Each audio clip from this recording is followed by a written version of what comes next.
Let's make good news.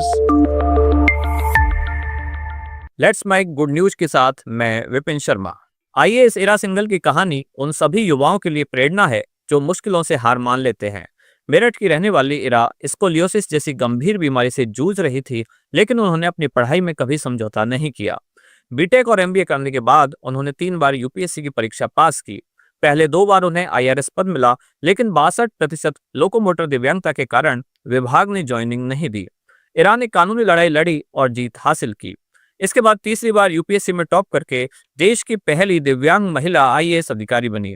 आज वे अरुणाचल प्रदेश में सेवाएं दे रही हैं और लाखों युवाओं के लिए एक मिसाल बन चुकी हैं। राजस्थान में झुंझुनू जिले के छोटे से गांव चिरानी के रहने वाले भावेश चौधरी ने सिर्फ 3000 रुपए की छोटी सी पूंजी से घी का ऐसा कारोबार किया जो आज करोड़ों में पहुंच चुका है। पढ़ाई अधूरी छोड़ने के बाद जब परिवार ने उम्मीद छोड़ दी थी, तब भावेश ने गांव के शुद्ध देसी घी की शहरों में बढ़ती डिमांड को पहचाना और सोशल मीडिया के जरिए अपना ब्रांड कसुतम लॉन्च किया। उन्होंने यूट्यूब और गूगल ऐड का इस्तेमाल किया, मां के बनाए घी की वीडियो पोस्ट की और खुद ही मार्केटिंग की। पहले ही ऑर्डर में उन्हें बिहार से बड़ी डील मिली और बस वहीं से काम चल पड़ा। आज वे 150 किसानों के समूह के साथ मिलकर हर महीने 3000 से ज्यादा ऑर्डर पूरे करते हैं। मुंबई के युवा इंजीनियर अक्षय इरलान ने एक अनोखा क्यूआर कोड लॉकेट बनाया है जो डिमेंशिया, अल्जाइमर और मानसिक रूप से कमजोर लोगों के लिए किसी वरदान से कम नहीं है। अगर ये लोग गलती से कहीं भटक जाएं, तो इस लॉकेट में लगा क्यूआर कोड स्कैन कर उनकी पहचान, मेडिकल जानकारी और परिवार के संपर्क नंबर आसानी से मिल सकते हैं। साल 2019 में यूपीएससी की तैयारी के दौरान गुमशुदा लोगों की खबरों से प्रभावित होकर अक्षय ने समाधान खोजा और 2023 में इसे चेतना प्रोजेक्ट के तहत लॉन्च किया।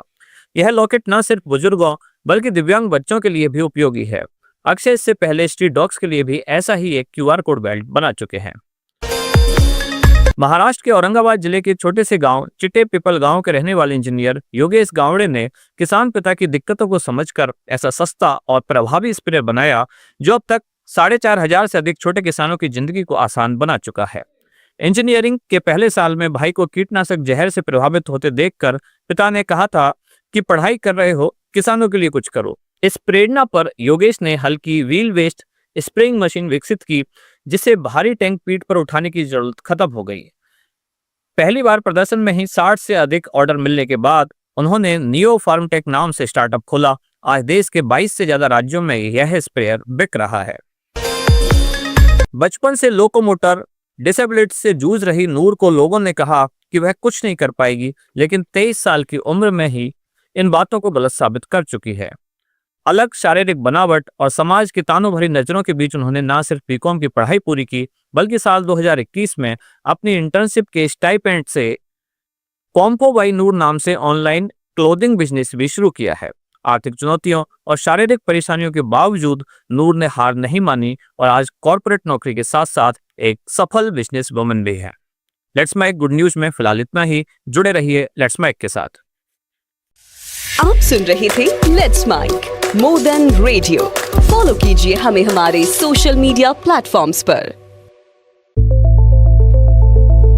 It's time for news. It's time for more than radio. Presenting the first radio news app, Let's Mic. Let's Mic, a news-based app on your phone where you get to watch and listen news, talk shows, interviews, radio show podcasts. On Let's Mic, you get all relevant information of TV, print, radio, podcast,